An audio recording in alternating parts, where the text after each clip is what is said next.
것들로 얘기를 해보자면 또 안돼. 입 조심해. 나 저번에도 내가 막 입을 놀려가지고. 아무튼. 안녕하십니까 여러분. 저는 인프제라고 하고요. 오늘도 이렇게 저희 골방에서 혼자 재미있게 책도 읽고 영상도 찍고 이렇게 수다를 떨어보려고 하고 있는데요. 원래 제가 제일 마지막 주에는 한 달 동안 열심히 읽은 책들을 다 모아가지고 여러분들께 한꺼번에 이제 수다를 떨어드리잖아요. 근데 오늘은 그거 말고 요 폴 오스터의 4321 요 작품에 대해서 이제 좀 수다를 떨어보도록 하겠습니다. 책을 열심히 읽긴 읽었는데 솔직하게 말하면 이것에 대해서 여러분들께 뭐 정확히 뭐 이랬어요 저랬어요 얘기를 하려면 몇 번 더 읽어보기는 해야 될 것 같기는 해요. 이게 그의 마지막 작품이기도 하고 이거 집필하는데 여러분 10년이나 걸렸대요. 엄청난 정성이 들어간 작품이고 분량도 분량이거니와 이게 실험 정신으로 투철한 그런 작품이더라고요. 읽어보니까. 그래서 이 책을 처음 몇 장을 읽었을 때 이해하기조차 이렇게 좀 힘들어가지고 나중에 이거를 좀 이해하면서 읽기는 읽었지만 이거를 여러분들께 좀 더 자세하게 좀 깊이 있게 그렇게 수다를 떨기 위해서는 나 이거 몇 번 더 읽어야 되겠어요. 그래서 지금 당장은 여러분들께 뭐 되게 꼼꼼하게 수다를 떨어드릴 수는 없고 아직 안 읽으신 분들도 있을 테니 그런 분들을 위해서 이제 조금 팁을 드리자 뭐 그런 의미로다가 한번 찍어봅니다. 폴 오스터가 평소에 이 정도 길이의 소설이면은 거의 소설 4권 정도의 분량입니다. 폴 오스터가 이렇게 두껍게 쓴 작품이 이것이 처음이에요. 그리고 이 내용도 심히 그가 그동안에 여러 가지 좀 실험적인 그런 시도를 했던 작품들에 비해서도 좀 난이도가 있는 그런 작품이었고요. 우선 여러분께 얘기를 해야 될 게 여러분 혹시 평행우주론이라고 알고 계시나 모르겠습니다. 많이들 알고 계실 거예요. 혹시 모르시는 분들이 계셔서 이제 설명을 간단하게 해드리면 우리가 지금 이 세계를 살면서 여러 가지 갈림길이 있고 거기서 뭐 내 자이든 타이든 어떻게든 어떤 하나를 선택을 하게 되잖아요. 그러면 그 선택을 한 나머지의 것들 그 각각의 나머지 것들에 대한 또 다른 세계가 이 우주 어딘가에 생긴다는 거예요. 그래서 지금 우리가 살고 있는 이 세계와 그 다른 세계가 동시에 이렇게 흘러가고 있는 그러니까 지금의 나와 자아가 같은 내가 그 평행 우주론에서 지금 나의 모습으로 같은 시간 속에 살고 있다라는 거지. 아무튼 뭐 내가 정확히는 모르겠지만 그 비슷한 그런 이론인데 이게 평행우주론이 과학자들 사이에서 그러니까 천체 물리학자들 사이에서 이게 사실일 수 있다라는 이론이 있다고 해요. 그게 실제로도 밝혀졌다고 그랬나? 연구가 어떻게 된 건지 그것까지는 모르겠지만 아무튼 근데 이것이 사실이다라고 주장하는 사람들이 있고 근데 그 평행우주론에 입각하여 폴 오스터가 이것을 글쎄 평행우주론이다라고까지 말하기에는 난 이게 좀 그렇게 이론적이지는 않지만 어쨌든 그런 것을 이제 생각을 해보면 이 책이 이제 조금 더 이해가 잘 되지 싶고 왜 그러냐면 이 책의 주인공은 한 명인데요. 이 한 명의 주인공이 4개의 세계를 살고 있어요. 그러니까 지금 이제 이 한 사람으로 쓴 4개의 이야기가 되는 거예요. 그래서 이게 소설의 4권 분량이 되는 겁니다. 그러니까 그 주인공 이름만 다른 걸로 바꾸고 소설 제목만 이게 좀 그럴듯하게 다른 걸로 바꿔. 그러면은 이게 소설 4권이 되는 거야. 어쨌든 이 주인공 퍼거슨 일단 폴란드계 유대인 출신의 미국 이민자고요. 그 가문에서 태어난 4세대? 4대째 가문의 그런 남성입니다. 그리고 잘생겼고 운동 잘하고 머리 좋고 글도 잘 써. 요 4개만 봐도 이제 폴 오스터 본인 자신이다라는 그런 생각이 좀 들죠. 그런 이제 퍼거슨이라는 남주가 있습니다. 이 남주가 4개의 세계에서 동일하게 살아가는데요. 이게 특이한 거는 약간 이제 프롤로그 식으로 1.0장이 있습니다. 거기에서 이제 폴란드계 유대인이 미국에 와서 어떻게 퍼거슨 가문이 되었는지에 대한 연유가 나오고, 그리고 4대째의 퍼거슨이 나오기까지의 그 이야기가 좀 짧게 다뤄져요. 다른 장들에 비하면. 그래서 그렇게 기본적으로 이 친구에 대한 전제 조건은 이래요 라는 이야기를 그 1.0장에서 이야기를 하고, 그러고 나서 이제 본격적으로 1장의 1.1부터 해가지고 1.4까지 이야기가 되어지고, 그 다음에 2장부터 2.1, 2.2, 2.3, 2.4 이런 식으로 이야기가 진행이 돼요. 근데 여러분 눈치 빠른 사람들은 이거를 이게 이런 식으로 되는구나 라는 거를 이해를 하셨겠지만, 저는 이거 1장을 읽는데 도대체 이게 무슨 내용인지 이해가 잘 안 가더라고요. 1.1장을 읽고 나서 1.2장을 읽는데 이 사이의 간극이 갑자기 다시 과거로 돌아가지를 않나? 뭐 죽었던 사람이 다시 살아나지를 않나? 막 이래버리니까 이게 이야기가 이게 뭐야, 무슨 얘기야, 뭐 어쨌다는 거야, 막 이제 정신이 하나도 없다가 이제 1장을 거의 읽어갈 쯤에 이제 눈치를 채고서 이게 이런 식으로 진행이 되는 얘기구나. 그래서 이게 좀 이야기가 겹치고 얽히고 엮이고 막 이래가지고 되게 좀 헷갈렸던 그런 1장이었고요. 그래서 제가 이거를 2장부터 어떻게 읽었냐면, 내가 4개의 평행 우주론으로 되어 있자 그랬잖아요. 4개의 서로 다른 퍼거슨이 살고 있다, 다른 세계에. 근데 이 한 세계가 쭉 진행되고, 그 다음에 두 번째 세계가 쭉 진행이 되고, 세 번째 세계, 네 번째 세계 이렇게 진행이 되는 게 아니고, 이 각각의 세계에 주인공 퍼거슨의 어떤 한 그 시대 있죠. 예를 들면 뭐 유년기 시절, 뭐 사춘기 시절, 뭐 이런 식으로 해가지고 첫 번째 세계의 유년기 시절은 이랬다, 뭐 두 번째 세계의 유년기 시절은 이랬다, 이런 식으로 진행이 되더라고요. 그러니까 1.1의 그 첫 번째 세계고 1.2의 2는 두 번째 세계를 말하는 거고, 이런 식으로 진행이 되어 있는 거더라고요. 그래서 제가 이거를 이 목차의 순서대로 읽으면은 무척 이 이야기가 헷갈리지 말입니다. 그래서 저는 이거를 목차대로 안 읽고 그 세 개의 순서대로 읽었어요. 그래서 일단 두 번째 세 개부터 쫙, 그러니까 각 장에 2장을 쫙 몰아서 읽고, 그 다음에 3장을 쫙 몰아서 읽고, 그 다음에 이제 1장을 쫙 몰아서 읽고, 마지막 4장을 마지막에 읽고, 이런 식으로 읽었지 말입니다. 근데 제가 이거를 1, 2, 3, 4 순서대로 읽지 않고 2, 3, 1, 4의 순서대로 읽은 이유를 이거를 읽어보신 분들은 아실 거예요. 그 기준이 무엇인지. 근데 이거를 아직 안 읽어보신 사람은 모르시잖아요. 근데 이거를 그 순서대로 읽으면 어떤 한 기준에 의해서 이거를 세 개대로 이렇게 쫙쫙 읽을 수가 있어요. 이거를 이런 식으로 엮어놓은 작가의 의도, 그러니까 폴 오스터의 의도가 분명히 있을 거예요. 그렇죠? 이 평행 우주의 느낌을 내려고, 시간이 동일하게 흐른다라는 느낌을 내려고 그런 식으로 엮은 거는 알겠는데, 이게 좀 헷갈려가지고요. 저의 뇌가 못 따라가는 거지. 그러니까 혹시나 저처럼 헷갈리시는 분들은 그런 식으로 읽으시라. 저처럼 읽은 분들이 꽤 있지 않을까 싶은 생각도 듭니다.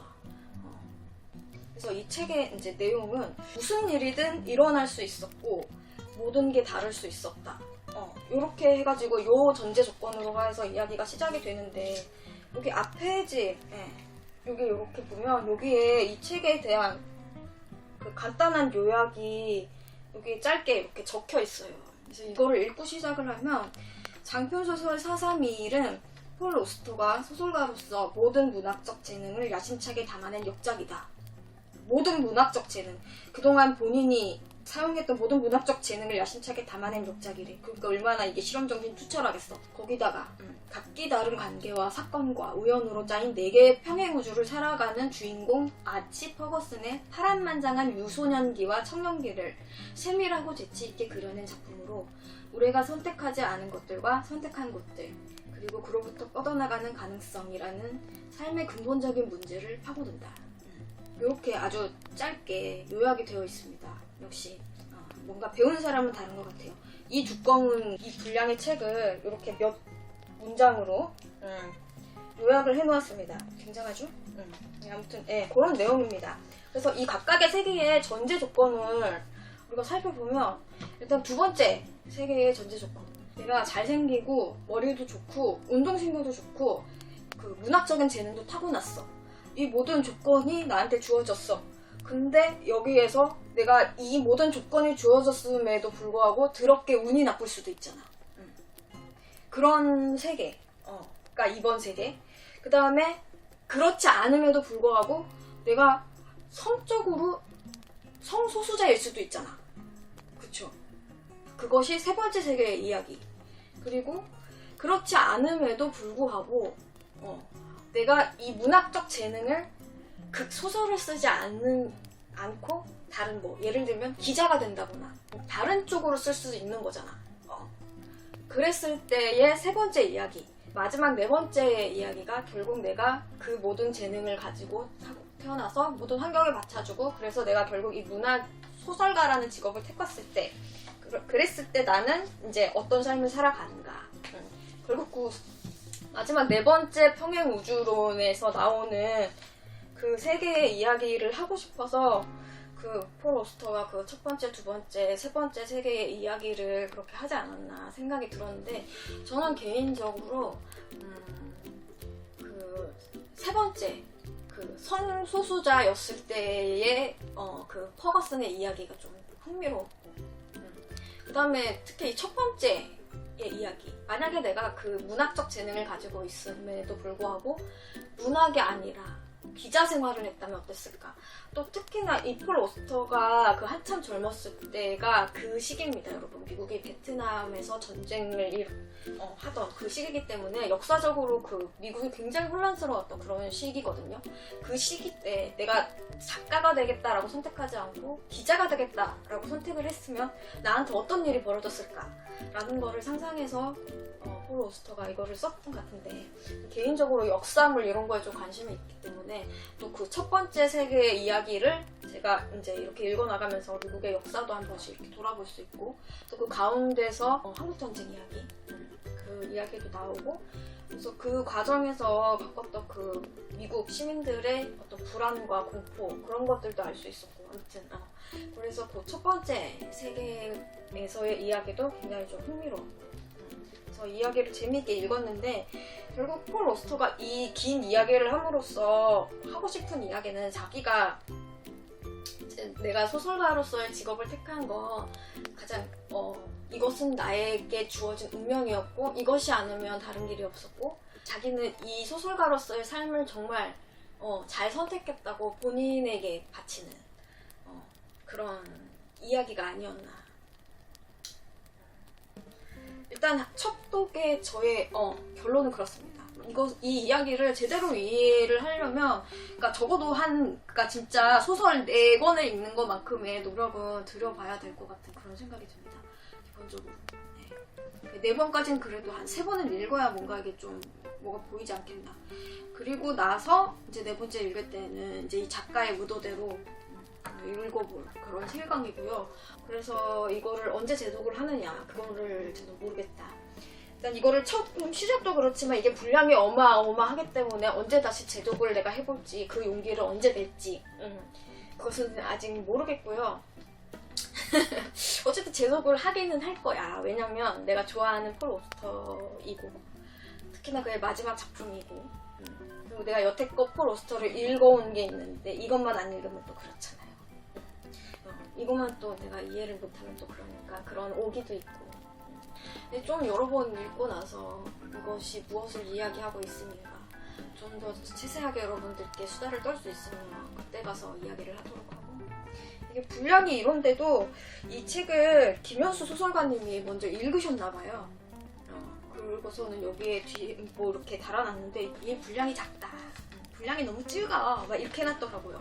근데 아니 뭐라는 거야? 하고 봤더니 그럼 그렇지 이게 평행우주론에 입각하면 우리는 하나밖에 선택을 할 수 없고 굉장히 다양한 것들을 포기하면서 사는데 그 많은 경우의 수만 생각해도 어마무진한 양의 평행우주가 생겼을 텐데 그것에 대한 이야기를 다 하지는 않았으므로 이것을 4개로 압축시켜 놓았다는 것은 그러니까 물론 요약도 요약이지만 이게 분량이 작다는 거지. 근데 뭐 어쨌든 글을 써보신 분들은 알겠지만 글을 잘 쓴다는 거는 내가 어떤 글을 세세하게 묘사하는 부분도 있지만 그거를 잘 함축적으로 한 문장으로 어떻게 표현하느냐 그게 진짜 어려운 거거든요.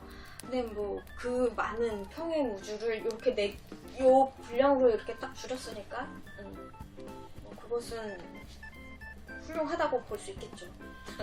그래서 읽으면서 되게 공감이 가는 부분들도 많고 좀 이거는 좀 생각해봐야 되겠는데 약간 그런 부분도 있어서 읽으면서 뭐 이렇게 좀 척독이었음에도 불구하고 책에 이제 체크를 좀 많이 해가면서 아무래도 이제 내가 좋아하는 작가니까 내가 이제 좀 각을 잡고 읽었거든요. 그래가지고 이렇게 좀 표시를 많이 했고요. 그래서 폴 오스터가 이 책에서 그동안 진짜 자기가 소설 쓰면서 하고 싶었는데 못한 얘기를 다 한 것 같아. 그러니까 모든 문학적 재능을 이걸로 다 푼 것 같아. 그가 이 책을 마지막으로 자기는 세상을 떠날 거라는 걸 미리 알고 있었나? 라는 생각이 들 정도로 그러니까 뭔가 굉장히 많은 이야기를 담고 있어요. 그래서 내가 이거를 한 번만에 다 캐치를 못하겠습니다. 그것이 제 이번 첫 독의 결과입니다. 난 모르겠다. 다시 읽어볼란다. 그것을 여러분들께 말해드리기 위해서 이렇게 수다를 떨었고요. 아무튼 이거 제가 읽은 폴 오스터님의 소설책 중에서 난이도로 따지면 2위 정도 됩니다. 난이도 1위는 역시 기록실로의 여행. 그거를 넘지는 못했지만 어쨌든 그거 다음으로 좀 어려운 책이 아닌가. 원래 폴 오스터는 굉장히 술술 읽히는 작가야. 이야기가 재미있고 술술 읽히는 작가로 유명하잖아요. 근데 이렇게 좀 난해한 작품들도 그의 작품 중에 제법 있습니다. 그래가지고 이번에 이 폴 오스터를 4321을 처음 접해본 저의 아주 간단한 소감을 여러분들께 수다를 떨어드려 보았습니다. 저는 다음번에 또 다른 작품으로 여러분들께 찾아올 수 있도록 할게요. 다른 영상으로. 영상 봐주셔서 감사합니다. 안녕.